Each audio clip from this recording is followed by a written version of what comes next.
and welcome to the Warner Library tutorial page.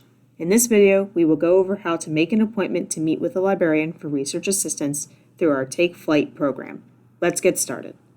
First, head to the For Students page found here on the library's website. Once there, click the Take Flight with a Librarian link at the top of the list. This guide explains the Take Flight service in more detail. Put simply, Flight is a personalized research appointment for students of all levels where you will meet with a librarian and get help with your assignments.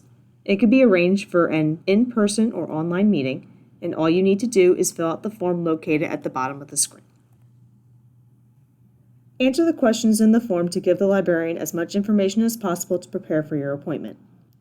We ask for details such as your topic, the course the assignment is for, and the type of research, such as a paper versus a speech.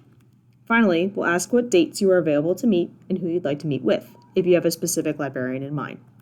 Once done, click the Submit button to send your response. You will then receive an email from one of our librarians asking you to confirm a date and time for your appointment. Don't forget to bring anything you've gathered so far in your research, such as articles you intend to use, as well as a laptop or paper to take notes during your appointment. Thank you for watching this tutorial video. To see more videos, check out our YouTube channel, and don't hesitate to contact the library staff for additional assistance.